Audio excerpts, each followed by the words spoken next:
दोस्तों, Noida international airport आने वाले Delhi Varanasi bullet train corridor पर एक महत्वपूर्ण पड़ाव बनने जा रहा है। और ऐसा मेरा कहना नहीं है, ऐसा नोएडा इंटरनेशनल एयरपोर्ट के क्रिस्टोफ स्रेलमैन ने कहा है। तो आज के इस वीडियो में हम लोग इसी चीज़ के बारे में जानेंगे कि नोएडा इंटरनेशनल एयरपोर्ट की वजह से इस रीजन के साथ साथ दिल्ली से वाराणसी के बीच में upcoming high speed rail corridor, जिसको कि अपने लोग बुलेट ट्रेन बोल रहे हैं, वो कैसे चलाया जाएगा। Noida international airport Delhi Varanasi bullet train से कैसे कनेक्टेड है। इसके अलावा हम लोग नोएडा इंटरनेशनल एयरपोर्ट के लेटेस्ट अपडेट के बारे में भी जानेंगे कि नोएडा इंटरनेशनल एयरपोर्ट को ओपन करने की तैयारियां कैसी चल रही है। तो आइए लेट ना करते हुए स्टार्ट करते हैं आज का वीडियो।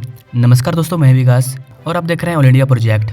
दोस्तों, नोएडा इंटरनेशनल एयरपोर्ट के लॉन्च के करीब आते ही नोएडा इंटरनेशनल एयरपोर्ट के सीईओ क्रिस्टोफ स्रेलमैन ने financialexpress.com के साथ एक विशेष साक्षात्कार में बताया कि एयरपोर्ट आगामी Delhi Varanasi high speed rail corridor पर एक महत्वपूर्ण पड़ाव बनने की उम्मीद है। उनका कहना है कि विकास के पहले चरण में एक रनवे और एक टर्मिनल होगा, जिसमें सालाना 12 मिलियन यात्री की आवाजाही शुरू हो जाएगी। हालांकि सभी 4 विकास चरणों के पूरा होने के बाद एयरपोर्ट सालाना 70 मिलियन यात्री को सेवा प्रदान करेगा। इस साक्षात्कार में स्रेलमैन ने हवाई अड्डे के रोमांचक विकास, परिचालन रणनीतियों और दीर्घकालिक योजनाओं पर प्रकाश डाला, जो दिल्ली एनसीआर और पश्चिम उत्तर प्रदेश के निवासियों के लिए हवाई यात्रा को बदलने के लिए तैयार है। जैसे जैसे हम हवाई अड्डे के संचालन की शुरुआत के करीब पहुंच रहे हैं, हम नोएडा अंतर्राष्ट्रीय हवाई अड्डे को प्रमुख भारतीय महानगरों के साथ विभिन्न क्षेत्रीय और अंतर्राष्ट्रीय गंतव्यों से जोड़ने वाली उड़ानों के एक मजबूत नेटवर्क की उम्मीद करते हैं। हम एयरलाइनों के साथ मिलकर एक व्यापक मार्ग मानचित्र तैयार करने के लिए काम कर रहे हैं, जो यात्रियों को देश भर में और उससे आगे के कई स्थानों तक सुविधाजनक पहुंच प्रदान करेगा। एयरलाइनें वर्तमान में यात्रियों की मांग, सिस्टम स्लॉट आवंटन और विमान उपलब्धता जैसी कारकों पर विचार करते हुए अपने मार्गों और समय सारणी को अंतिम रूप दे रही है। काम काफी प्रगति पर है और हम विवरण की घोषणा जल्द ही करेंगे, ऐसा नोएडा इंटरनेशनल एयरपोर्ट के सीईओ का कहना है। उनका कहना है कि हमने इंडिगो के साथ साझेदारी की है, जो हवाई अड्डे के लिए लॉन्च वाहक होंगे। इसके अलावा हमने आकाशा एयर के साथ एक रणनीतिक साझेदारी बनाई है, जो एनआईए से घरेलू और अंतर्राष्ट्रीय दोनों मार्गों का संचालन करेगी। मध्य पूर्व और दक्षिण पूर्व एशिया की एयरलाइनों ने एनआईए में गहरी रुचि दिखाई है और हम एक बार पुष्टि होने के बाद इसका और अधिक विवरण साझा कर पाएंगे। उन्होंने कहा कि हमने एयर इंडिया SATS को मल्टी मॉडल कार्गो हब, इसके लिए रियायत प्रदान की है। MMCH का निर्माण पिछले साल सितंबर में शुरू हुआ था और सक्रिय रूप से प्रगति पर है। 80 एकड़ से अधिक भूमि को कवर करने वाला MMCH घरेलू और अंतर्राष्ट्रीय शिपमेंट, एक्सप्रेसवे कार्गो और ट्रांसशिपमेंट सहित कार्गो की विभिन्न आवश्यकताओं के लिए महत्वपूर्ण प्रवेश द्वार के रूप में काम करेगा। यह NCR और उत्तर प्रदेश में विविध उद्योगों और व्यवसायों की जरूरतों को पूरा करेगा। पहले चरण में इस हब की वार्षिक क्षमता लगभग 2 लाख टन होगी, जिसे अंतिम चरण में 20 लाख टन 2 मिलियन टन तक विस्तारित करने की योजना है। साथ ही उन्होंने बताया कि हवाई अड्डे जैसी बुनियादी ढांचे के लिए कनेक्टिविटी बहुत ही इंपॉर्टेंट है। यमुना एक्सप्रेसवे से सटे हमारे रणनीतिक स्थान से दिल्ली NCR, नोएडा और पश्चिमी उत्तर प्रदेश के प्रमुख केंद्रों तक बेजोड़ सड़क पहुंच मिलती है। इससे यात्रा का समय सुविधाजनक हो जाता है। नोएडा तक लगभग 45 मिनट, ग्रेटर नोएडा मात्र 25 मिनट और यहाँ तक कि प्रतिष्ठित ताजमहल की यात्रा भी केवल 2 घंटे में पूरी की जा सकती है। ऐसी कनेक्टिविटी यहाँ पर तैयार की गई है। निजी वाहनों के अलावा हम प्रमुख स्थानों को जोड़ने वाली बस और शटल सेवाओं सहित सुविधाजनक और किफ़ायती सार्वजनिक परिवहन विकल्प सुनिश्चित करने के लिए सक्रिय रूप से भागीदारी कर रहे हैं। फ्यूचर में दिल्ली और वाराणसी के बीच हाई स्पीड रेल कनेक्शन में हवाई अड्डे के पास एक स्टॉप शामिल हो सकता है, जिससे एनआईए की प्रमुख परिवहन केंद्र के रूप में स्थिति और भी ज़्यादा मजबूत हो जाएगी। और ऐसा मैंने भी आपको कई वीडियो में बताया है कि जो Delhi Varanasi bullet train corridor होगा, उसका एक स्टेशन नोएडा इंटरनेशनल एयरपोर्ट के पास बनेगा, ताकि दिल्ली से या फिर वाराणसी साइड से आने वाले लोग आसानी से नोएडा इंटरनेशनल एयरपोर्ट पहुंच पाएंगे।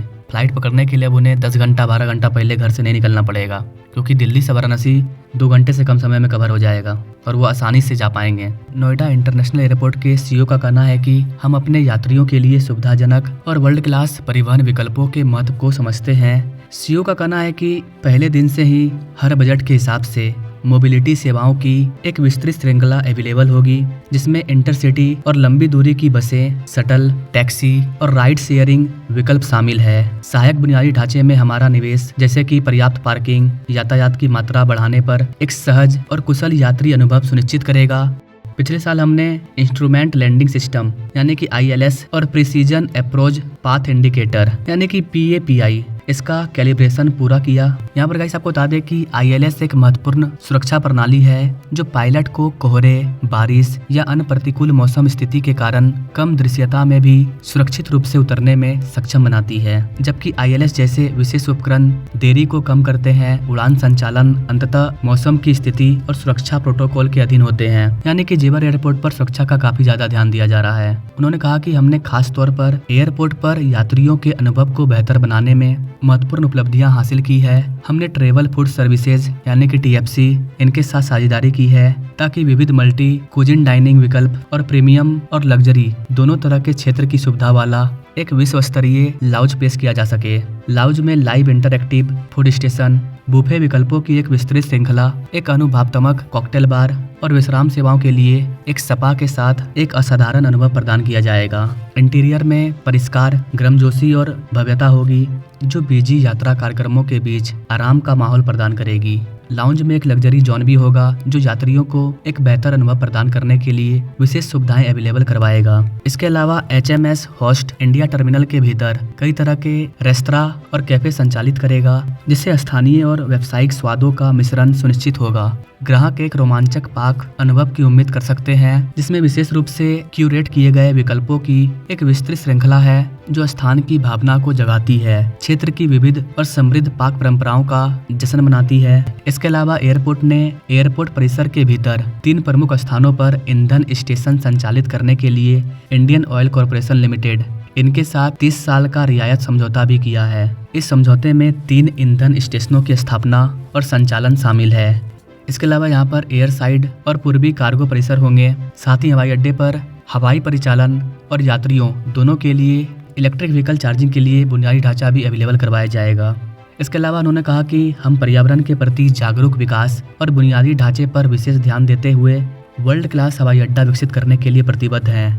हवाई अड्डे के डिजाइन में शुरू से ही स्थिरता एक प्रमुख विचार रहा है, जिसने हमारी योजना और डिजाइन टीमों, निर्माण भागीदारों और रियायतकर्ताओं के चयन को प्रभावित किया है। निर्माण के दौरान न्यूनतम पर्यावरणीय प्रभाव भी प्राथमिकता रही है। इसके अलावा इस वाले हवाई अड्डे में 133 हेक्टेयर से अधिक हरित क्षेत्र भी होगा। टर्मिनल में प्राकृतिक प्रकाश व्यवस्था, प्राकृतिक वेंटिलेशन और चकाचौंध से बचाव जैसे निष्कर्ष डिजाइन उपाय यात्रियों के अनुभव को बेहतर बनाएंगे और साथ ही CO2 उत्सर्जन और ऊर्जा लागत को कम करेंगे। डिजाइन से परे NIA कई तरह की टिकाऊ तकनीकों को शामिल कर रहा है, जिसमें सौर और पवन ऊर्जा का उपयोग, वर्षा जल संचयन, साइट पर अपशिष्ट और सीवेज उपचार, इलेक्ट्रिक व्हीकल चार्जिंग इंफ्रास्ट्रक्चर और इलेक्ट्रिक ग्राउंड सपोर्ट उपकरण शामिल हैं।